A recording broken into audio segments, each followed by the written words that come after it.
নমস্কার বন্ধুরা, আশা করি সবাই ভালো আছেন। আর প্লিজ স্কিপ না করে আমার ভিডিওটা পুরোটা দেখবেন।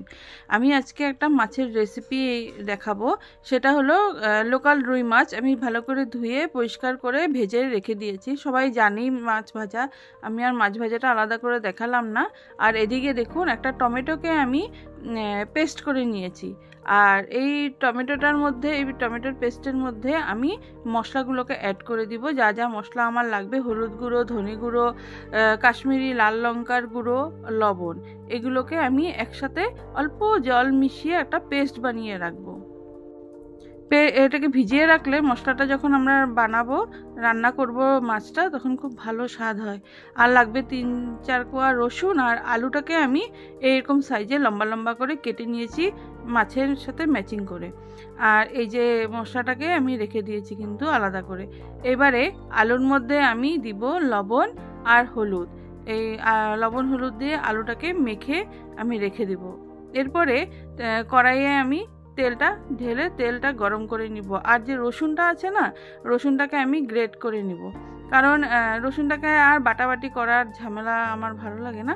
তো আমি বেশি সুবিধা পাই। এটাকে আমি গ্রেটারে গ্রেট করে নিয়েছি। আর তার আগে আমি টমেটোটা গ্রেট করেছিলাম বলে গ্রেটারটা লাল লাল হয়ে আছে। এবারে কড়াইয়ে তেল গরম করে দিয়ে দিব আলুগুলো যে লবণ হলুদ মেখে রেখেছিলাম, এখন ওই তেলের মধ্যে দিয়ে এটাকে ভালো করে ভেজে নিতে হবে। আলুটাকে একটু কড়া কড়া করে ভাজতে হবে কিন্তু।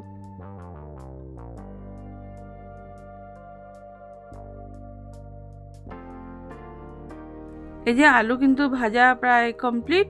এখন আমি যে রসুনটাকে যে গ্রেট করে রেখেছিলাম, এখন এই তেলের মধ্যে রসুনটাকে আমি দিয়ে দিব। দিয়ে রসুনটাকে একটু যাতে গন্ধটা চলে যায়, কাঁচা গন্ধটা, ততটুকু সময় আমি রসুনটাকে ভাজবো।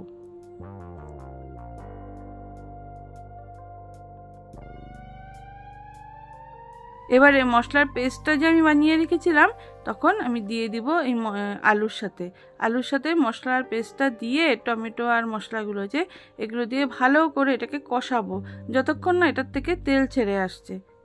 তেল ছেড়ে আসা অবধি আমাদেরকে এটা কষাতে হবে। এটা খেতে কিন্তু খুব ভালো হয়। আর একদম সিম্পল রান্নাটা, কোনো বেশি মশলার নেই। আর এটা বানিয়ে রসুন সোমবার দিয়ে, এরকম মাছের ঝোল আমরা পেঁয়াজ সোমবার দিয়ে তো সবসময় খাই, বা পেঁয়াজ বাটা দিয়ে, এরকম রসুন দিয়ে খেলে খুব স্বাদ লাগে। আমি কিন্তু পেঁয়াজ ইউজ করিনি এর মধ্যে। এই যে দেখুন, মশলাটা একদম মাখা মাখা হয়ে গেছে। এখন আমি আমার পরিমাণ মতো এর মধ্যে ঝোলের জন্য জল দিয়ে দিব।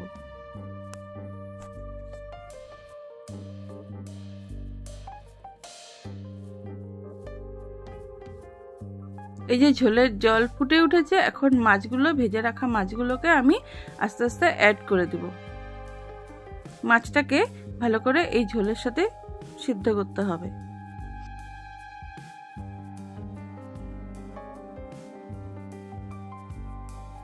তো দেখুন, আমার রান্না কিন্তু কমপ্লিট। তো আমার এই মাছের ঝোলটা কেমন লাগলো কমেন্টে কিন্তু জানাবেন। আর প্লিজ যারা এখনও সাবস্ক্রাইব করেননি, সাবস্ক্রাইব করে আমার পাশে থাকবেন। আর আমার চ্যানেলটাকে কিন্তু লাইক শেয়ার অবশ্যই করবেন।